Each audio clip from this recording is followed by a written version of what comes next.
Welcome to the Top 5 video channel, and today we will tell you about the most bloodthirsty and dangerous animals in our history. In fifth place is a story that took place in 1915 in a village in Japan. Not far from her lived a giant bear known as Kesogaki. He often visited the village and ate corn, but the locals did not like this and they decided to shoot the animal, but instead only wounded it. The beast fled to the mountains to heal wounds and accumulate anger on people. In December 1915, Kesogaki returned, quietly entered the house of a farmer and killed the child, and then took up his wife. She tried in every possible way to escape, but the bear still dragged her into the forest. When the farmer returned home, he saw blood-stained floors and walls. The whole village ran to the scene of the incident. On the same day, 30 people moved into the forest to kill the beast and find the remains of a woman. Since the tracks were fresh, the bear was found quite quickly. They opened fire on him and wounded again, but they could not kill. The animal escaped again. Soon the bear realized that if the hunters ran after him too. When the hunters realized their mistake and ran into the house, they found only corpses. The villagers were horrified, and many guards fled from their posts. In a few days the bear killed 7 people. As a result, the hunters from several villages united and after a few days were able to shoot Kesogaki. That was the end of the horrible cases of murder. But many of those who survived the attacks died from their injuries. The village was considered a dangerous place and the inhabitants left it. Now it is a ghost village. The events took place in Kenya in 1898. When the construction of a railway bridge over the Tsavo River was underway. The construction was supervised by Colonel John Henry Patterson, and everything went well until one night workers began to disappear from the camp. No one knew where they disappeared, but it soon became clear that the people from the tents were dragged away by cannibal lions. There were only 2 of them, and as it turned out later they were brothers. Hunters were sent for the heads of the animals, but the lions were elusive. For several months they continued to attack and eat workers in the bushes. Soon the animals became so insolent that they began to eat people right a few meters from the camp. Workers started lighting fires a few meters from the camp and built thorny bush fences around the camp, but this did not help either. Later the hunters built a clever trap, but it did not help either. Soon, the lions felt themselves so masters that they began to attack people even during the day. People considered them demons. Lions were named Ghost in Darkness. When the number of corpses exceeded 100, workers began to flee en masse from the construction site. The train that was taking people away was completely full. The construction of the railway bridge stopped, and this infuriated the colonel so much that he took a gun and went to kill the lions himself. Soon he discovered the lair of the cannibals, a cave by the Tsavo River, in which the remains of many people were found. After many weeks of chasing the lions, Patterson found one of the animals on December 9 and, being in the balance of death, was able to shoot the animal. Patterson killed the second lion 20 days later. Soon the workers returned to the construction site and continued to work on the bridge. This story took place in 1764, in the north of the French province. One day a creature attacked the girl and brutally killed her. A month later the same beast tore 2 children to pieces, and during September killed 5 more teenagers.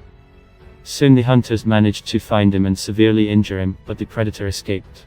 After a couple of months he returned and continued to kill.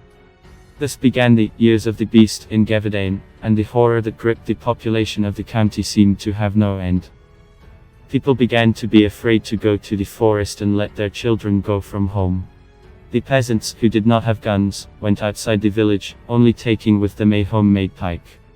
And they tried to go to neighboring villages or cities in groups of at least 3 people. In October 1764, local hunters unexpectedly encountered the beast. They shot him twice and claimed to have wounded, but could not catch up with him or find him dead. What did the Gevodan Beast look like? According to surviving eyewitnesses, he was the size of a large calf, had an elongated, greyhound-like muzzle, a very wide chest, a long, more cat-like tail with a tassel and large fangs protruding from the mouth. The beast's coat was yellowish red with a dark stripe along the ridge. What did the Gevodan Beast look like? According to surviving eyewitnesses, he was the size of a large calf, had an elongated, greyhound-like muzzle, a very wide chest, a long, more cat-like tail with a tassel and large fangs protruding from the mouth. The beast's coat was yellowish red with a dark stripe along the ridge. Now the hunt for the beast was led by the Count, whose son, as we remember, was one of the first victims of this monster. Success was achieved on June 19, 1767, when one of the participants in the raid, in which about 300 people took part, Jean Chastel, managed to shoot the beast. Crocodile killer from Africa named Gustav. He has hundreds of people on his account. Presumably, the now Crocodile Gustav was born in 1955. For the first several decades, the crocodile did not show itself in any way, hunting for prey usual for its species, for example, fish and antelopes, which had the imprudence to come too close to the shore. But due to his ever-increasing physique, Gustav was soon forced to switch to slower and less dexterous food, buffaloes, hippos and humans. In the late 1990s, the country's authorities became interested in the predator and sent several hunting teams in search of him. All their attempts to catch the reptile were unsuccessful, but along with the stories of local residents, observations of professional zoologists appeared for the first time, who were lucky enough to see a man-eating crocodile several times. It turned out that Gustav can easily claim the title of the largest crocodile in the world. Its length is more than 7 meters, and its weight, apparently, exceeds 1 ton. The most famous was the case that occurred in 2002 with the team of the famous naturalist from France Patrice Fayet.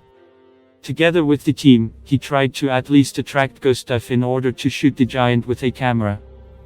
For a long time, the reptile did not react in any way to the actions of people, so on the last day the naturalists decided to act for sure.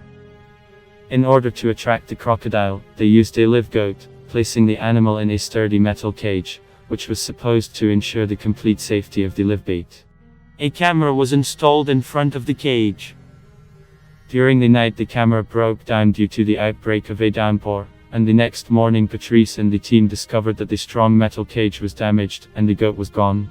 Looks like Gustav was having a feast that night. On account of his more than 300 lost lives during his entire crocodile career. And it would be fine if he at least ate them, but no, in many cases he is content with the mere fact of his superiority over pathetic little people, without even trying to snatch a piece for himself. Well, maybe one, in order to remind us all that he can do this, and no one can stop him.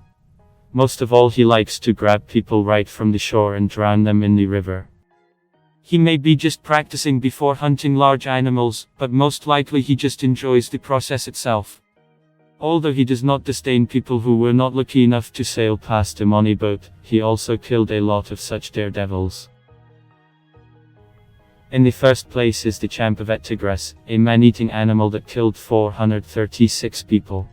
In the early 1900s, the Nepalese region close to the Himalayas was terrorized by the most famous and bloodthirsty man-eating animal.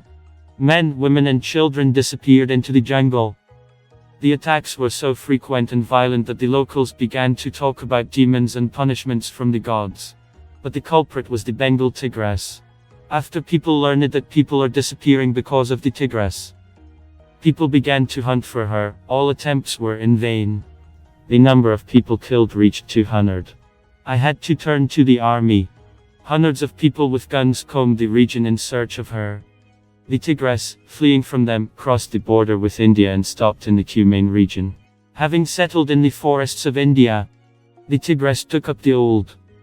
People began to disappear in the Kumaon area. The tigress became bolder. She began to hunt people in broad daylight and prowl near the settlements. Life in the region was paralyzed. Hearing the roar of a tiger coming from the forest, people stopped leaving their homes and going to work. This went on for 4 years. For the capture of the tigress, bonuses were assigned, hunters and even teams of Gurkhas were sent from the garrison to Almora. Despite this, the number of victims grew.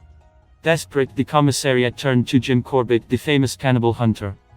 So Corbett got to work. While he was looking for the tigress, there were still victims. He was always hot on the trail. And the tigress always left him. Until one day he overtook her. The animal grabbed a 16-year-old girl who was collecting brushwood. On the trail of her blood and broken bones, the hunter tracked down the tigress. He shot her and killed her. The humane horror is finally killed. After the tigress was shot, Corbett examined her body. He found that the upper and lower canines on the right side of the mouth were broken, the upper one in half, the lower one down to the base. It turned out that a bullet was the cause of the fracture of her teeth. In Nepal, she was shot by a hunter and the bullet broke her fangs. This injury, according to Corbett, prevented her from hunting her natural prey and forced her to attack humans. The tigress had to attack people in order to survive. After nearly a decade, 436 confirmed and countless unreported deaths, the terror has finally come to an end.